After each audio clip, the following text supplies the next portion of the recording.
स्थानीय स्तर पर, वो चाहे जिलाधिकारियों की बात हो या जो चीफ डेवलपमेंट ऑफिसर यानी कि जिला विकास अधिकारी के पद पर बैठने वाले लोक सेवक बैठते हैं, वो कितने हिपोक्रेट्स रहते हैं कि एसी के बाहर वो निकलना ही नहीं चाहते हैं। 6 वर्ष पहले 20 से 22 हजार रुपए में स्टार्टअप किया और उसके बाद मेहनत करते गए, जो आया उसी से सिम लगाते गए, लगाना, पढ़ाई लिखाई फॉर्म भी डालते रहे, सब प्रकार की व्यवस्थाएं। जब कुछ जुगाड़ नौकरी की नहीं हुई तो अभी ये लगा अपना काम किया जाए, अपना काम सबसे बढ़िया होता है। क्या एजुकेशन क्या है आपकी? एजुकेशन तो मैंने इंटर किया था। हाँ। तो इस कार्य में यदि आपको स्टार्टअप मिला होता, फाइनेंशियली यदि आपको फाइनेंस वगैरह की सुविधा मिली होती, जो एमएसएमई में बहुत बड़ी बड़ी बातें होती है, जो यहाँ पर कुछ हेल्प होती तो प्रोग्रेस कुछ और होता, अच्छी दुकान बना के और अच्छी व्यवस्थाएं। तो एमएसएमई में जो लोन की जो फाइनेंस की या जो भी कल्याणकारी आप लोगों के लिए जो स्कीम चल रही हैं, उनके बारे में कोई भी जानकारी आपको है?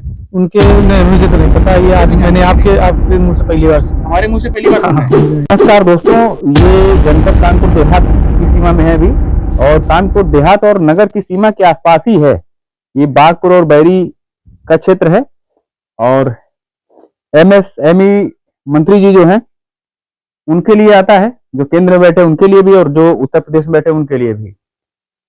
उत्तर प्रदेश में अगर राज्य स्तर की बात की जाए तो उत्तर प्रदेश में लगभग 92 लाख एमएसएमई का रजिस्ट्रेशन हुआ है, जो कि राष्ट्रीय स्तर की बात की जाए तो महाराष्ट्र और तमिलनाडु के बाद संभवतः महाराष्ट्र और तमिलनाडु के क्षमा कीजिए पहले नंबर पे आता है।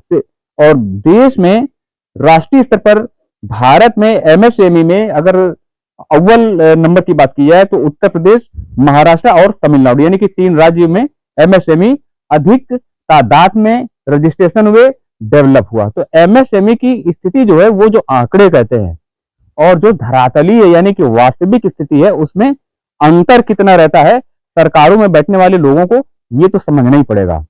और स्थानीय स्तर पर वो चाहे जिलाधिकारियों की बात हो या जो चीफ डेवलपमेंट ऑफिसर यानी कि जिला विकास अधिकारी के पद पर बैठने वाले लोक सेवक बैठते हैं, वो कितने हिपोक्रेट्स रहते हैं कि एसी के बाहर वो निकलना ही नहीं चाहते हैं। यदि ऐसा नहीं है तो सरकार के जो आंकड़े रहते हैं कि 92 लाख से भी अधिक एमएसएमई जो है वो उनका रजिस्ट्रेशन हुआ, और 2021-22 का जो आंकड़ा सरकार का कहता है, बड़े उत्साहपूर्वक ये आंकड़े जो है जनता के आगे प्रस्तुत किए जाते हैं कि लगभग 90 लाख, उत्तर प्रदेश की बात हो रही है, ये 90 लाख रजिस्टर्ड एमएसएमई में लगभग 28,000 करोड़ रुपए का निवेश किया गया। किस तरह का निवेश? ये यानी कि लोन दिया गया। तो किसको लोन दिया गया, जरा ये आप अपने स्तर पे अपने क्षेत्र में जानकारी कर सकते हैं। और हम ये जो कानपुर देहात का ये ब्लॉक मैथा पड़ता है, अधिक जानकारी भौगोलिक दृष्टिकोण से हमें नहीं है, परंतु यहाँ से हम पैदल निकल रहे हैं और मैथा तहसील के बारे में जो हिपोक्रेट्स जो एसडीएम और तहसीलदार बैठे हुए जो काम नहीं करते हैं, उनको एक्सप्लोर करने का ये सिलसिला चल रहा है। और ये इस तरफ गौरी गांव पड़ता है और आगे हो सकता है कि तहसील मैथा के कुछ और गांव हो, ये तो अलग विषय रहा। संदर्भित अर्थों में एमएसएमई की यदि बात की जाए तो ये जो छोटे छोटे दुकानदार होते हैं, ये समझने वाली बात आ जाती है। अभी 2 दिन बाद हमारा मंत्री जी के साथ में गुफ्तगू है, मीटिंग है, हमारी इंटरव्यू भी होगा, तो मंत्री जी के सामने यही सवाल रखने वाले हैं कि कानपुर देहात की बात नहीं है, कानपुर देहात के अलावा जो 822 जो दूसरे ब्लॉक हैं और इसके अलावा जो 58,000 से अधिक ग्राम पंचायतें, वहां पे जो छोटे छोटे एमएसएमई की स्थापना करने वाले इन लोगों के बारे में यदि पूछा जाए, इनसे जानकारी की जाए तो make in India, made in India, ये स्टार्टअप वो स्टार्टअप, इनके लिए मात्र अखबारी चीजें रह जाती। इन्होंने पढ़ा होगा। भैया आप यदि कैमरे में थोड़ा सा सहयोग करें, क्या शुभ नाम है आपका? सुमित सिंह जी। अच्छा, तो ये थोड़ा बताइए, ये क्या दुकान जनरल स्टोर है, ये क्या बनाते हैं? ये मतलब ऐसे है, और जनरल स्टोर क्या है, इधर आ जाइए थोड़ा सा। जी जी। जैसे यहाँ से जंगल की रास्ता कोई निकलने की है और यहाँ पर समस्या ये है कि जो बाइक वाले निकलते हैं या किसी को पानी प्यास लगी है तो उसकी पानी की व्यवस्था भी किए हैं, किसी की गाड़ी पंचर वगैरह है तो वो हेल्प करनी पड़ती है, वो व्यवस्था किए हैं। और समोसा चाय जनपाल के लिए, क्योंकि यहाँ से 8-10 किलोमीटर दूर पे व्यवस्था कुछ नहीं है, तो वो व्यवस्था सब चल रहा है। जंगल में इसे बैठ के अपना थोड़ा सा रोजगार भी चल रहा है। कितना समय हो गया आपको ये किए हुए? 12-13 साल हो गए।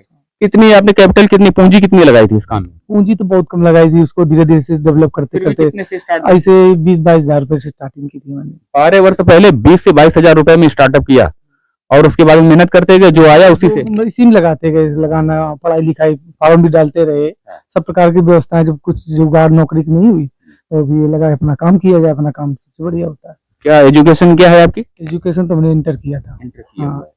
तो इस कार्य में यदि आपको स्टार्टअप मिला होता, फाइनेंशियली यदि आपको फाइनेंस वगैरह की सुविधा मिली होती, जो एमएसएमई में बहुत बड़ी बड़ी बातें होती होता है, जो यहाँ पर कुछ हेल्प होती तो प्रोग्रेस कुछ और होता, अच्छी दुकान बना के और अच्छी व्यवस्थाएं तो एमएसएमई में जो लोन की जो फाइनेंस की या जो भी कल्याणकारी आप लोगों के लिए जो स्कीम चल रही हैं, उनके बारे में कोई भी जानकारी आपको है?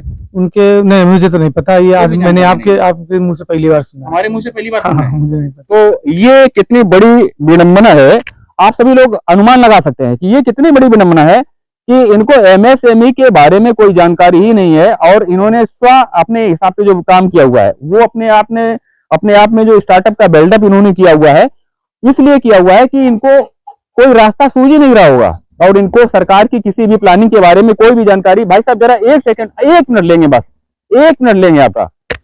ये आप दूध का काम करते हैं, तो सरकार बड़े बड़े दावे करती है। 2 दिन बाद हो सकता है हमारा इंटरव्यू भी है राकेश आचार्य जी के साथ में। एमएसएमई का नाम सुना है आपने कभी? नहीं, हमने नहीं सुना। नाम नहीं सुना है। ये सूक्ष्म लघु मध्यम उद्योग नाम सुना है? नहीं सुना है। तो कितनी भैंस वगैरह है, दुधारू पशु है आपके पास? है 5-6 गाय हैं। कोई सरकार की तरफ से कोई लाभ मिला आपको? कहाँ रहते हैं? ये दुर्गापुर का पुरवा है, कल्याणपुर। कोई जानकारी नहीं, ना ही कोई लाभ मिला। तो यही चीजें आती हैं, ये सबसे बड़ी, सबसे विडंबनात्मक बात जो आती है वो यही आती है कि सरकार के द्वारा जो भी संचालित योजनाएं होती हैं वो पब्लिक को उनकी जानकारी ही नहीं रहती। और एक चीज समझिए आप लोग, अव्वल तो ये है कि सीएजी की जो आंकड़े कहते हैं, कैग की एक रिपोर्ट ये बताती है कि एमएसएमई में और बहुत सारी सरकार की योजनाओं की जो मार्केटिंग की गई, तो आयुष्मान योजना में जो घोटाला हुआ और स्वच्छ भारत मिशन का जो पैसा लेस हुआ, उस पैसे को मार्केटिंग में लगा दिया गया। और खामियाजा ये है, उसका परिणाम ये आता है कि वो पैसा ये सीएजी की रिपोर्ट है, ये मेरी मनगढ़ंत तो है ही नहीं, और नहीं तो मेरे खिलाफ एफआईआर करा दी जाए। ये सीएजी की रिपोर्ट कहती है कि बहुत सारी योजनाओं को, उनकी छोड़ दीजिए, स्वच्छ भारत मिशन का जो बहुत सारा पैसा था वो सरकार की योजनाओं की जो मार्केटिंग हो रही थी उसमें लगा दिया गया। और आयुष्मान योजना में तो बहुत सारे कार्ड ऐसे बन गए जो कि दुनिया में थे ही नहीं, वो एक अलग विषय आ जाता है। परंतु फिर भी यदि ऐसी मार्केटिंग हो जाती है तो ऐसे एमएसएमई जो कि दूर दराज के गांव में और इस तरह के जंगल के एरिया में, जो कि एक तरह से कह सकते हैं सामाजिक दृष्टिकोण से कल्याणकारी भी है। ये बाइक वाले भैया आ गए, ये पानी पिएंगे, और यदि इनकी गाड़ी में कोई दुर्भाग्य से अगर पंचर हो जाता है तो ये जो भाई हैं ये उसका सेवा करेंगे, और उसके एवज में अपनी मेहनत का भी हो सकता है कि कम रुपया लेते हों। तो इस तरह से अपना जीवन का ये निर्वहन करते हैं और अपना परिवार जो है पालते हैं। अब ये भाई साहब है, दुकान देखो इन्होंने खोली हुई है, इसमें किसी तरह की कोई सरकारी योजना का लाभ अगर मिला होगा तो वो खुद ही बताते हैं। क्या सुना है भैया जी? बताइए। शुभ नाम क्या है आपका? अंकित सिंह। अंकित सिंह जी। अच्छा, ये कितने साल हो गए आपको काम किए हुए? हमको तो अभी 1 साल हुआ करते। 1 साल हुआ। हाँ। क्या कहाँ तक पढ़ाई लिखाई की आपने? बीएससी एग्रीकल्चर कर रहे, सेकंड सेमेस्टर का एग्जाम। बोलिए मंत्री। बीएससी एग्रीकल्चर कर रहे, सेकंड सेमेस्टर का एग्जाम होने वाला है अभी तो। अच्छा जी। तो आपने अपना व्यापार शुरू किया हुआ है? नहीं, भैया बैठते थे, वो एक्सपायर हो गए तो हम बैठते हैं अब। अच्छा, अब भैया का व्यापार देख रहे हैं। तो इसको बंद करने का आगे ले जाएंगे इसको? आगे ले जाएंगे इसको, यहीं एग्रीकल्चर कर रहे हैं, उससे आगे दुकान बढ़ाएंगे। हाँ। तो सरकार की तरफ से योजनाओं के बारे में जानकारी, एमएसएमई के बारे में कोई जानकारी है आपको? जानकारी हमें नहीं है अभी। कोई जानकारी नहीं, जानकारी नहीं। इसमें तो सरकार करी बड़ी बड़ी योजनाएं चल रही हैं, बड़ा लोन मिलता है और बिना किसी कंडीशन के लोन मिलता है। नहीं सर, आपको कोई जानकारी? नहीं, जानकारी नहीं है। व्यापार हाँ, इसी से नहीं फुर्सत मिलती है, इसी से नहीं मिल पाता है। तो ये देख सकते हैं हम लोग कि जब इन दुकानदारों को ये अपने भैया का व्यापार जो है वो बढ़ा रहे हैं, और ऐसी विभूतियां भी हैं, ये लक्ष्मण का रोल जो है अच्छी तरह से निर्वहन कर रहे हैं, ये सामाजिक बात हो गई।